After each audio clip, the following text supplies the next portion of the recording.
How, if the sower is sowing the word, and based on our condition of the person's heart is going to determine how that word is received. That's right. Amen.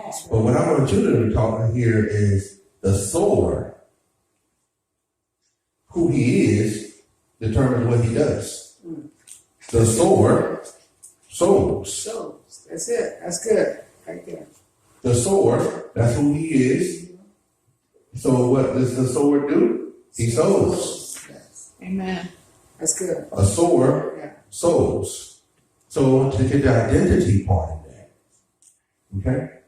Regardless of the ground that the sower sows on, regardless of the people that you come across, whether they receive you or not, whether they like what you have to say or not, you just have to be who you are. Amen. The sower has to be a sower. So, I am, therefore I will. It's so important. Okay? And of course, we know the I am part, and I kind of just repeat myself of how let God help determine who I am. Let God show me who did he say I am, so that I know what I am supposed to do. Okay? And here's an idea, and that's the idea I want you to think about. Vision of who you are reveals the vision of what you do. Just kind of summarizing that, just put it in what I just finished talking about in another way to think about it. Vision of who you are reveals the vision of what you do. And notice they're both visions. So you have to see it in your mind. You have to have an imagination for who you are, and then you have an imagination for what you do. And this happens in life, but a lot of times we think about it or we hear about it with athletes, how they visualize, or people that perform, entertainers, they'll visualize. Before they actually go out and perform, they'll visualize. Some of the greatest actors, they actually visualize themselves being that character. And then they visualize the script. They visualize the behaviors. They visualize them saying their script. And they visualize the emotion that comes along with it. They visualize. Okay? It's just vision. They're in their mind. But in sports, some great athletes, they go through who they are, they see it in their minds, they go through who they are, and then they also go through what they're doing. They visualize it. And so when they actually perform it, they've already done it. And I may have said it before, but there's one story of how there was a study done, and in one group, it actually was 3 groups, I believe. One group, they was learning how to play the piano. They was going to learn how to play the piano.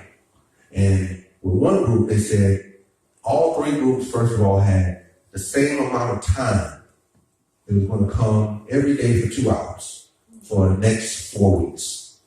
Okay, just use that as an example. It may not be exactly that, but it was going to have the same consistent amount of time the next 4 weeks. The first group was told, you show up every day for 2 hours, and we're not going to give you any instructions. You just do whatever you feel like you need to do for the next 4 weeks.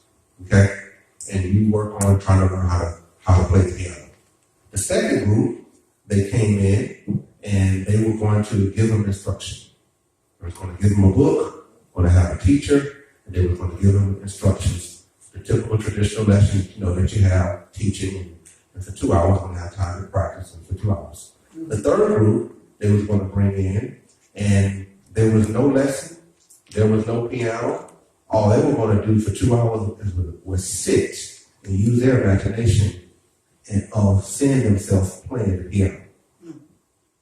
And at the end of the study, the first group, they didn't have no success in learning how to play the piano because they were able to come in every day, not have no visualization, not have imagination. They just came in, they were able to just do whatever they wanted to do. The second group, they learn because they have the repetition. They have the practice, they have the knowledge, they have the means, the information to know how to do it. The third group, their brains were just as developed as the second group. Had never sat down and played, but they played it in their minds. And when they actually had to sit down and play it, they were able to play the piano just like the second group was. Because they played it in their minds. They learned it in their minds. They went through the repetition in their minds. So just the idea of how our imagination is so powerful. Okay?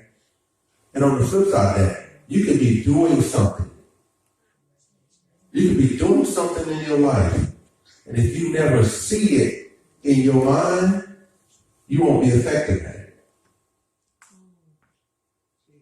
So on the flip side, think about how many times we've done something over and over and over again, but we were just doing it. But not mindful of it, but just doing it. Going through the motions, just doing it, but not mindful of it. And now it doesn't stick with us. Like when I train athletes, one of the things I talk to them about is I want you to be mindful of what you're doing right now. Like the last session was teaching about pivoting your footwork. And I said, I need you to look down at your foot. Because I want you to actually now get in your mind. And then when you look up, I want you to actually still see. I want you to see what I'm doing. And then I mentioned to him, I said, now, I'm in front of you so you can see me.